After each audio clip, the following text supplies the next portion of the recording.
Hello বন্ধুরা, আজকের mock টেস্টটা অ্যাজ ইউজুয়াল টেক্সট বুক থেকে না দিয়ে আমি অলিভ উড থেকে দিয়েছিলাম। তো যার মার্কস সুন্দর এসছে, মানে এক্সপেক্টেড মার্কস এসছে 148.5, এবং ম্যাথে 25টার মধ্যে 23টা অ্যাটেম্প্ট করেছি, অর্থাৎ আউট অফ 25 23টা অ্যাটেম্প্ট করেছিলাম। তো 23টাই কারেক্ট হয়েছে। আমি শর্টস আপলোড করেছি, চাইলে তোমরা চেক আউট করতে পারো। তো এই যে 5টা ইম্পর্টেন্ট কোয়েশ্চেন্স, এই কোয়েশ্চেন্সগুলো দেখো। প্রথম প্রশ্ন কি বলছে, ঠিক আছে? From places A to B, অর্থাৎ এ থেকে বি একটা আমাদের ডিস্টেন্স দিয়েছে, ঠিক আছে? এ থেকে বি একটা ডিস্টেন্স, যে ডিস্টেন্সটা হচ্ছে 50 কিলোমিটার অ্যাপার্ট, অর্থাৎ ডিস্টেন্সটা 50 কিলোমিটার। এরপর বলেছি টি নামে একজন কেউ ব্যক্তি আমাকে প্রদত্ত কী দেওয়া আছে বা গিভেন কী দেওয়া আছে, T covers 25 kilometres in 20 minutes, তাই না? কারণ এখানে আমাকে বলা হয়েছে T covers half of the distance. তো 50 কিলোমিটার হাফ কত হয়? 25 কিলোমিটার। তাহলে 25 কিলোমিটার ডিস্টেন্সটাও 20 মিনিটে অতিক্রম করছে। বলছে বাকি হাফ অফ দ্য ডিস্টেন্সটা কত কিলোমিটার পার বেগে গেলে আমার ওভারঅল এভারেজ স্পিডটা 80 কিলোমিটার পার আওয়ার হবে, ঠিক আছে? তো দেখো, অ্যাকচুয়ালি এই যে আমাদের এভারেজ স্পিডের দুটো কনসেপ্ট হয়, দুটো মেথড হয়। পার্টিকুলারলি যখন দুটো কোয়ান্টিটি থাকবে, অর্থাৎ একজনের দুটো আমাদের বেগ দেওয়া থাকবে, বা দুটো আলাদা আলাদা ব্যক্তি বেগ দেওয়া থাকবে, তখন একটা ইন্ডিভিজুয়াল একটা কনসেপ্ট হবে, মেথড হবে। আর একটা যখন মোর দ্যান টুজ বা দুই অ্যাকচুয়ালি দুয়ে ততোধিক, তখন একটা আলাদা কনসেপ্ট। যেমন আমি দুটোই করে দেখাচ্ছি, দেখো এখানে আমাকে বলেছে টি কভার্স 25 কিলোমিটার। অ্যাকচুয়ালি আমাদের একটা মেথড হয় যখন একদম পার্টিকুলারলি দুজন থাকবে, একজনের দুটো বেগ থাকবে বা দুজন আলাদা আলাদা থাকবে, তখন কী হয় না, 2 ইন্টু এ ইন্টু বি। এর তো ফার্স্ট বেগ, ফার্স্ট যেটা স্পিড, আর বি হচ্ছে second speed, divided by A plus B. এটা হচ্ছে আমাদের এভারেজ স্পিড। এটা হচ্ছে এভারেজ স্পিড যখন পার্টিকুলারলি কিন্তু দুজন ব্যক্তির স্পিড দেওয়া থাকবে বা একজন ব্যক্তির দুটো স্পিড, অর্থাৎ আসা যাওয়া, তখন এটা হবে। আর আরও একটা কখন হবে, যখন দুইয়ের বেশি, মোর দ্যান টুজ, তখন কী হবে না, টোটাল ডিস্টেন্স এইটা ফলো হবে। তখন অ্যাকচুয়ালি এটাই আমাদের অ্যাজ ইউজুয়াল মেথড, ওটা ওখান থেকে আমাদের সঠিক করে বের করে নেওয়া হয়েছে। এটা এই যে দুটো, এটা আমাদের হচ্ছে অ্যাজ ইউজুয়াল মেথড বা ট্র্যাডিশনাল মেথড যাই বলো না কেন। Total distance by total time, total distance by total time, ঠিক আছে? টোটাল ডিস্টেন্স বাই টাইম হচ্ছে স্পিড। এইবার দেখো এখানে অনেক সময়তে টোটাল সময়টা দেওয়া থাকে না, যদি টোটাল সময়টা দিয়ে দেয় তাহলে তো এভারেজ স্পিড আলাদা করে বের করার কোনো দরকার নেই বা বলার কোনো দরকার নেই। তাহলে কী থাকে না, টোটাল ডিস্টেন্স, এটা আমাদেরকে ইন্ডিভিজুয়ালি টাইমটা বের করতে হয়। টোটাল ডিস্টেন্স, ঠিক আছে? টোটাল ডিস্টেন্স, টোটাল টাইমটা কীভাবে থাকে, কখনো যেমন এটাতেই বলা হয়েছে 20 মিনিটে সে অর্ধেক কিলোমিটার যাচ্ছে, বাকি অ্যাকচুয়ালি আরও একটা স্পিড বের করতে হবে। তাহলে আমার কী করতে হবে এখানে, এটা আমাকে দেওয়ার টাইম, আবার টাইম সমান অ্যাকচুয়ালি এটা টোটাল টাইম, আবার টাইম সমান ডিস্টেন্স বাই স্পিড। তাহলে সেখান থেকে D1 by T1 plus D2 by T2 plus dot dot dot dot করে আমার যতগুলো থাকবে, অ্যাকচুয়ালি আমি এটাকে DN বাই TN ডিনোট করে দিলাম। বোঝাতে পারলাম? ঠিক আছে। এরপর দেখো এইটাই আমি দুটো মেথডেই করে দেখাবো, তাহলে কিন্তু আরও ক্ল্যারিটি পাবে, ঠিক আছে? কি বলেছে আমাকে, বলেছে এই যে এই জায়গাটা টি covers 25 kilometres in 20 minutes. 20 minute যদি 25 কিলোমিটার যায়, তাহলে 1 ঘন্টায় কত যাবে? তাহলে স্পিড পেয়ে যাবো কিলোমিটার পার আওয়ার। তাহলে যদি 20 মিনিটে 25 কিলোমিটার যায়, তাহলে 60 মিনিটে কত যাবে? 3 দ্বারা গুণ করলে পেয়ে যাবো আমরা। Left hand side right side যদি 3 দ্বারা গুণ করি আমরা, দেখ প্রথমে এই মেথডটা দিয়ে বের করছি আমরা, এই মেথডটা দিয়ে, ঠিক আছে? প্রথম কার এই যে এইটা, প্রথমে এই মেথডটা দিয়ে বের করবো, ঠিক আছে? যদি 20 মিনিটে 25 কিলোমিটার যায়, তাহলে অ্যাকচুয়ালি 60 মিনিটে কত হবে? 75 কিলোমিটার। তাহলে একটা স্পিড কত হয়ে গেলো? 75 কিলোমিটার পার আওয়ার। আর একটা স্পিড আমরা জানি না, সেটাকে এক্স ধরে নিলাম। তারপর আমরা প্রথম স্পিড 75 কিলোমিটার পার আওয়ার, সেকেন্ডটা এক্স, আর এইটার মানেই দেওয়া আছে average speed 80 kilometre per hour দেওয়া হয়েছে এটা, সরি। এরপরে ক্যালকুলেশন করলাম, উপরে কী আছে 150 এক্স, 2 ইন্টু 75 150, শূন্য শূন্য কাট করে গেলে সরি 80 একটা শূন্য আর 150 শূন্য দিয়ে কাট করি, তাহলে এখান থেকে হয় এটা 15x/75 plus x equals to 8 হয়। তারপর যদি ক্যালকুলেশন করি 15x ইকুয়ালস টু 8 × 75 600 হয় প্লাস 8x। ঠিক আছে, 15x থেকে যদি 8x বাদ দিই 7x ইকুয়ালস টু 600 বা x ইকুয়ালস টু 600/600 কত হয় 7। তাহলে এটা আমাদের সেকেন্ড স্পিডটা হয়ে গেল, মানে এটা অ্যাকচুয়ালি সেকেন্ড হাফটা এই স্পিডটা গেল, অর্থাৎ 600/7। এবারে তোমরা এটাকে ফার্দার ডিভাইড করলে 80 পয়েন্ট সামথিং একটা আসবে। ঠিক আছে, ঠিক আছে, মানে 85 পয়েন্ট সামথিং আসবে এরকম কিছু একটা। ঠিক আছে, তো সেটা তোমরা আশা করি করতে পারবে। এরপর দেখো এইটাকেই সেকেন্ড যে মেথডটা, এই যে total distance by total time, এই মেথডটাতে কীভাবে করবে। দেখো টোটাল ডিস্টেন্স আমাদেরকে বলেছিল 50 কিলোমিটার বলেছিল না, এই মেথডটাই করছি আমরা টোটাল ডিস্টেন্স। ঠিক আছে, এই যে সেকেন্ড মেথডটাই এই মেথডটা করছি। ঠিক আছে, তো টোটাল ডিস্টেন্স আমাদেরকে বলা হয়েছিল 50 কিলোমিটার। তাহলে 50 কিলোমিটার টোটাল টাইম কিন্তু ডিরেক্টলি দেওয়া নেই, আমাকে বের করতে হবে। প্রথম টাইমটা বলা হয়েছিল ফার্স্ট হাফের 20 মিনিট, বলতে ঘন্টায় করলে 1/3 ঘন্টা। সেকেন্ড হাফে আমার টাইম দেওয়া ছিল না, আবার টাইম সমান ডিস্টেন্স বাই স্পিড। তাহলে যদি টোটালটা 50 কিলোমিটার হয়, সেকেন্ড হাফটা কত হয় 25 কিলোমিটার, আর স্পিডটা ডিস্টেন্স বাই স্পিড টাইম হয়ে যাবে, স্পিডটা আমি এক্স ধরে নিলাম। যদি তোমাদের বুঝতে অসুবিধা হচ্ছে প্লিজ ভিডিওটা পজ করে রিওয়াইন্ড করে দেখো, আশা করি বুঝতে অসুবিধা হবে না। ঠিক আছে, এটা ইকুয়ালস টু এভারেজ স্পিড। তাহলে এখান থেকে কিছু কাট হয়ে যাবে। এরপর দেখো এটা কি থাকছে, এটা থাকছে এটা 5, এটা যেটা আমরা লসাগু করি এক্স প্লাস 75, মানে অ্যাকচুয়ালি এটা হয়ে যাবে এক্স প্লাস 75, তাই না, আর নিচে 3x এটা উপরে উঠে যাবে ইকুয়ালস টু 8। দেখো এই জায়গাটা আর এই জায়গাটা একই চলে এলো, তাই না।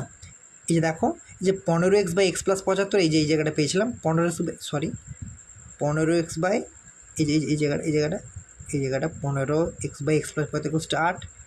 এখান থেকে তো আমরা ভ্যালুটা বের করলাম, তো দেখো এটাও একই বেড়ে গেলো 5 × 3 = 15x/x প্লাস 75 ইকুয়ালস টু 8। ঠিক আছে, এরপর আশা করি বুঝতে অসুবিধা হবে না। Next question. ঠিক আছে, কি বলছে, find the curved surface area of a solid cylinder whose radius of base is 14 centimetre and volume is 7392 cm cube. ঠিক আছে, একটা সিলিন্ডারের কার্ভড সারফেস এরিয়া বের করতে হবে।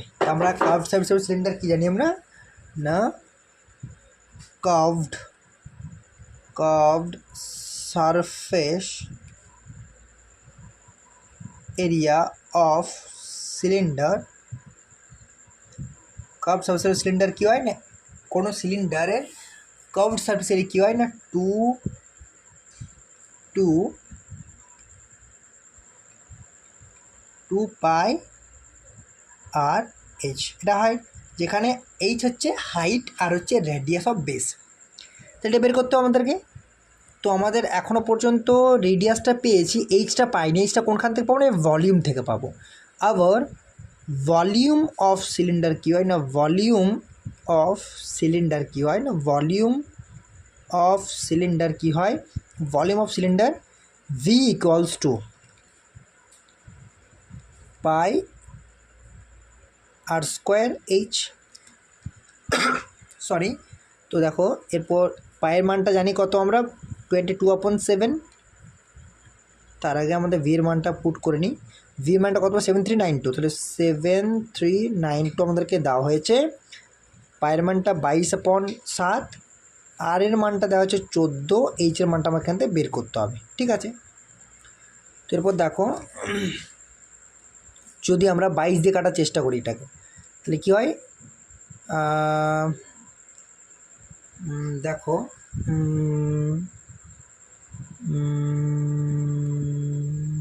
22 দিয়ে কাটবে না, 11 দিয়ে কাটে, 11 7, হ্যাঁ 11 দিয়ে কাটবে, 11 6 66, 11 6 66, 7 11 77, 11 দুগুণে 22, আর 11 দুগুণে 22 ক্যান্সেল আউট হলো। ঠিক আছে, এরপর দেখো তাহলে 7টা এদিকে যাবে, অর্থাৎ 672 × 7 ইকুয়ালস টু এই 14 স্কোয়ারটা এদিকে নিয়ে চলে আসি, ঠিক আছে, আর দুইটাও নিয়ে চলে এলাম, এইচ ইকুয়ালস টু এটা বেরিয়ে যাবে, ঠিক আছে।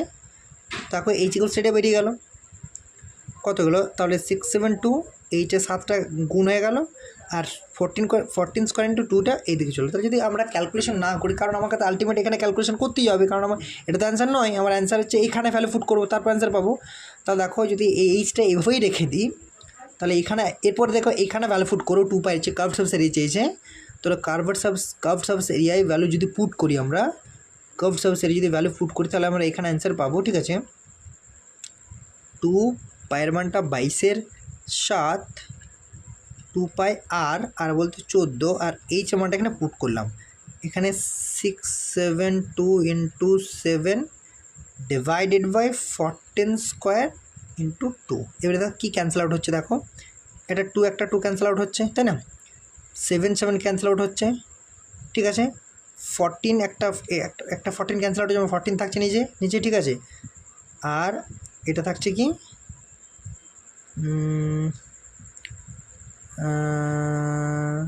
14 দ্বারা যদি আমি 672 কাটি কত হয়, 4 14 14 4 56 হয়, 11 8 14 112 মানে 48, তাহলে 48 ইন্টু 22 থাকলো, 48 ইন্টু 22। আর যদি তোমাদের এটা বুঝতে অসুবিধা হচ্ছে প্লিজ তোমরা নিজের মতো করে ক্যালকুলেশন করে নাও, অসুবিধা হবে না। আমি এটা এখানে ক্যালকুলেশন করলাম না, কারণ এটা আমার ফাইনাল অ্যান্সার নয়, ফাইনাল অ্যান্সার আমার এটা 2 পাই আর এইচ, ঠিক আছে। তাই এইচের মানটা এখানে একবারে পুট করে এখান থেকে আমরা সলিউশন করার চেষ্টা করলাম, ঠিক আছে। তো 48 ইন্টু 22 কত হয়, 1100, আর এখান থেকে 40 মাইনাস হলে 10,056, সরি 1056, তাই না,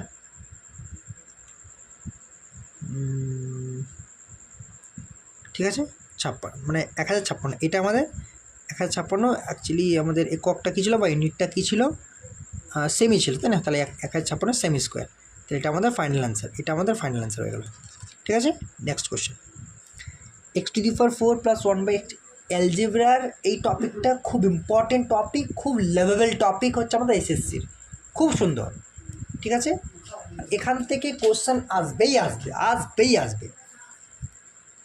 কি বলেছে, x⁴ প্লাস 1/x⁴ প্লাস 322, তাকে চোখে দেখে বোঝাচ্ছে এটা অ্যাকচুয়ালি কোন সংখ্যাটা স্কোয়ারের কাছাকাছি। যদি 324 হতো তাহলে কিন্তু 18 স্কোয়ার হতো। তাহলে আমরা এখান থেকে কী করতে পারি, x⁴ plus 1/x⁴ equals to 322, তো আমরা 2 যোগ করি, অর্থাৎ x⁴ plus 1/x⁴ equals to 324, এখানে অ্যাকচুয়ালি এখানে 2 অ্যাড হবে, 2 ইকুয়ালস টু 324। এরপর দেখো এই যদি আমি এটাকে x⁴টাকে x² তার হোল স্কোয়ার প্লাস 1/x² তার হোল স্কোয়ার, ঠিক আছে,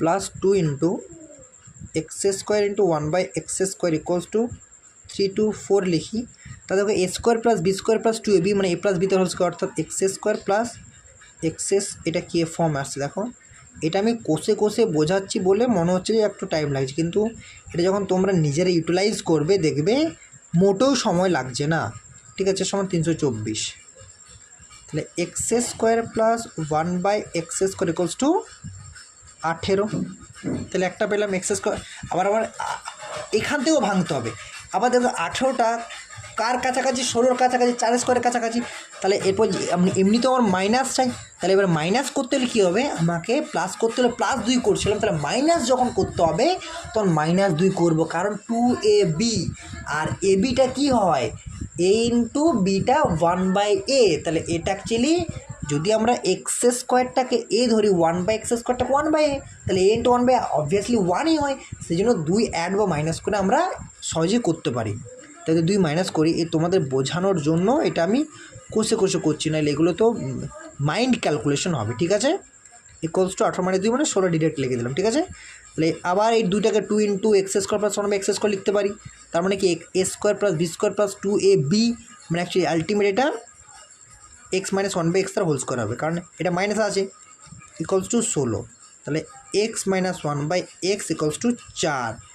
এরপর দেখো আমার আসবে a³ মাইনাস b³ ফর্মে চলে এসেছে, তাহলে এরপর আমি কি করব, এবারে a³ মাইনাস b³ ফর্ম সূত্রটা বসাতে হবে, অর্থাৎ এক্স কিউব মাইনাস 1/x³ মান চাই। আবার a cube minus B cube, তাহলে a cube minus B cube কী হবে না, a মাইনাস বি তার হোল কিউব, ঠিক আছে, প্লাস 3ab, ab বলতে x into 1/x into a minus B, x minus 1/x, ঠিক আছে। এখানে আমাদের a প্লাস বি যে ফর্মুলা, মানে a cube plus B cube ফর্মুলাটা কী হলো না, a প্লাস বি তার whole cube minus 3ab into a plus B,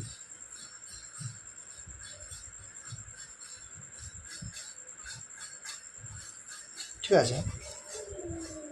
কারণ কি না, এ কিউব প্লাস বি কিউব যেটা হয়, এ কিউব প্লাস বি কিউবে আমাদের এইটা এ প্লাস বি তার হোল কিউব হয়, এখানে মাইনাস সাইনটা চলে আসে, ঠিক আছে। কারণ কি না, দেখো এ কিউব প্লাস বি কিউব যেটা হয়, তাহলে সেটা আমি যদি ফর্মুলা করি, আমার এ প্লাস বি তার হোল কিউব ফর্মুলা থেকে ওইটা আসবে, তাহলে তখন মাইনাসে ক্যান্সেল আউট হবে, এখানেও এটা মাইনাস এটা প্লাস ক্যান্সেল আউট হবে, সেই সেন্সে এটা হয়। তো এ মাইনাস বি হচ্ছে 4, মানে 4 কিউব প্লাস 3 ইন্টু 4, তাহলে 64 মাইনাস 12, তাই না। 4 কিউব মানে কি বলতে পারে 64, 4 কিউব 64, 64 মাইনাস 12 ইকুয়ালস টু কত হয় 52, তাই না।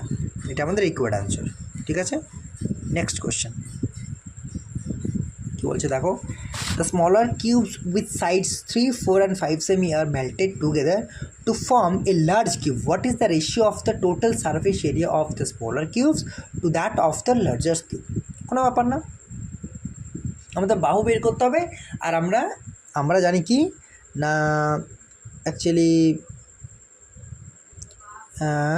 ভলিউম চাই, কারণ যখন আমি একটা কিউবকে মেল্ট করব, গলাবো, তখন অ্যাকচুয়ালি ওভারঅল আমাদের ভলিউমটাকে ইউজ করে আমি অন্য কিছু রিকাস্ট করছি, সেটা আমাদের সিলিন্ডার হতে পারে, কোন হতে পারে, কোনো স্ফিয়ার হতে পারে, এখানে আমাকে কিউবই বানাতে হবে, ঠিক আছে।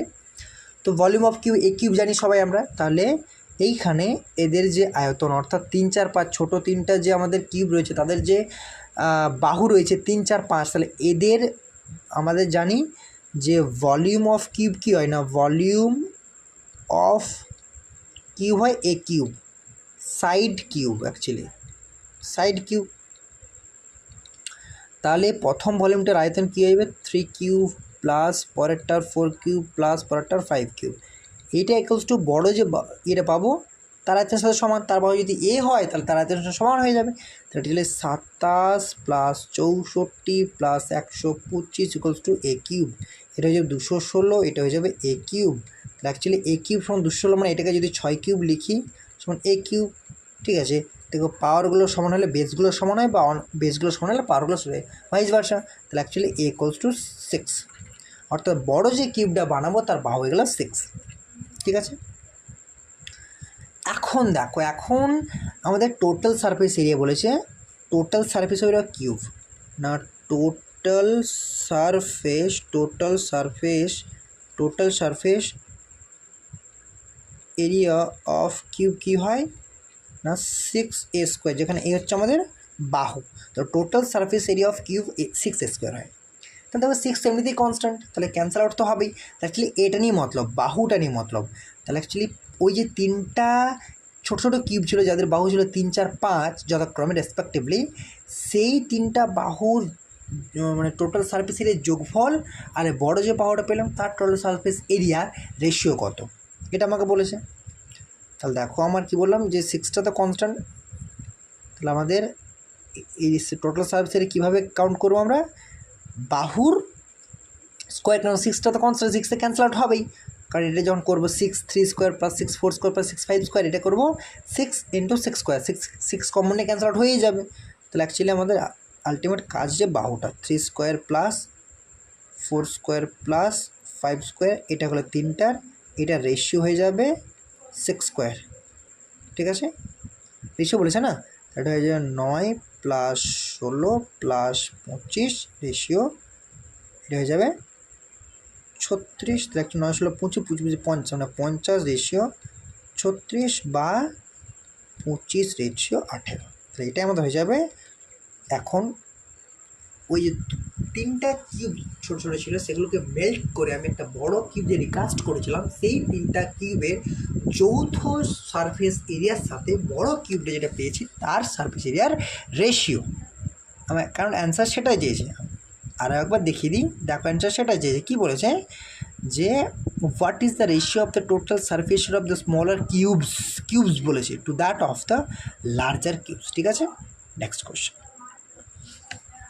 Find the value of the following. এটা ট্রিকোনোমেট্রি একটা ছোটো কোয়েশ্চেন, সিম্পল কোয়েশ্চেন, কিন্তু অনেক সময় বুঝতে আমাদের যদি সূত্রগুলো মনে না ঠিকঠাক না থাকে তাহলে কিন্তু অঙ্কগুলো হয় না। তো সেই সূত্রগুলো যাতে তোমরা মনে রাখো, রিমাইন্ড করুন, অ্যাজ এ রিমাইন্ডার এই কোয়েশ্চেনটা কিন্তু নিয়ে এসছে। কারণ এই কোয়েশ্চেনটা সেরকম রকেট সায়েন্স কিচ্ছু না, যাতে সূত্রগুলো মনে রাখো, মনে করো, সেই জন্যই এই কোয়েশ্চেনটা অ্যাজ এ রিমাইন্ডার। ঠিক আছে, এখানে কী বলেছে দেখো, এটা আমি যদি 67কে এই ধরি আর 37কে বি ধরি উপরটা, ঠিক আছে, অর্থাৎ A equals to 67, B equals to 37। আবার নিচে যে রেশিও পেয়েছি সেখানেও আমরা C ইকুয়ালস টু 13 আর D ইকুয়ালস টু 17 ডিগ্রি এগুলো পেলাম। ঠিক আছে, এরপর দেখো আমি যদি এগুলো উপরে বসাই, অর্থাৎ সাইন রিপ্লেস করি sine A cos B minus 37কে কী ধরেছি, বি ধরেছি, sine B cos A by এটা কি cos C cos D minus sine C sine D. ঠিক আছে, এরপর দেখো আমাদের সাইনে কস বি যদি আমি উপরটাকে একটু সাজিয়ে লিখি, সাইন যদি একটু সাজিয়ে লিখি sine A cos B minus cos A sine B, নিচে cos C cos D minus sine C sine D. তো দেখো sine A cos B minus cos A sine B কী হয় জানো, এটা হয় sine A minus B, sine of A minus B. আর cos C cos D minus sine C sine D কী হয় না, কস অফ এ মানে সি প্লাস ডি, অ্যাকচুয়ালি এ তো ধরে নি, সিডি ধরেছে। তাহলে আমি আবারও বলছি, sine A cos B minus cos A sine B equals to sine of A minus B হয়, আর cos C cos D minus sine C sine D equals to cos of C plus D হয়। আর যদি সাইনটা change হয়ে যায়, অর্থাৎ এখানে যদি cos C cos D plus sine C sine D হয়, তখন কিন্তু cos of D minus C হয়। ঠিক আছে, আর উপর যদি এই সাইনটা চেঞ্জ হয় সেখানে সাইন এ প্লাস বি হয়। তাহলে এরপর দেখো যদি ভ্যালু পুট করি এর জায়গায় যা ধরেছি, অর্থাৎ এটা sine of 67 degree minus B কাকে ধরেছি 37 বাই কস অফ সি কাকে ধরেছি 13 ডিগ্রি প্লাস 17 ডিগ্রি। তাহলে দেখো এটা কি আসছে, এটা আসছে না, উপরটা আসছে সাইন 30 আর নিচে আসছে কস 30। ঠিক আছে, তাহলে সাইন 30 মানটা হাফ হয়, কস 30 মানটা √3/2, মানে 2টা উপরে উঠে গেল √3। ঠিক আছে, তা 2 ক্যান্সেল আউট হয়ে গেল 1/√3। তাহলে কী মানটা এলো, বা সাইন 3/cos 3 tan 3 হয়, tan 30 মানটা 1/√3 হয়। ঠিক আছে, যেভাবে করবে সাইন 30 ইন্ডিভিজুয়ালি যদি ভ্যালু পুট করো তাও ঠিক আছে, বা sign 30/cos 30 equals to tan 30 হয়, তাহলে tan 30 মানটা 1/√3 হয়। ঠিক আছে, যেভাবে করবে। ঠিক আছে, তো আশা করি বন্ধু তোমাদের সেশনটা খুব সুন্দর লাগছে। প্লিজ সাবস্ক্রাইব করো আর শেয়ার করো, অবশ্যই লাইক করো, আর 5 টাকা বেল আইকনটি প্লিজ প্রেস করো, যাতে পরবর্তী ভিডিও আপলোডের পর তোমরা সেটার সলিউশনস করতে পারো। Thank you.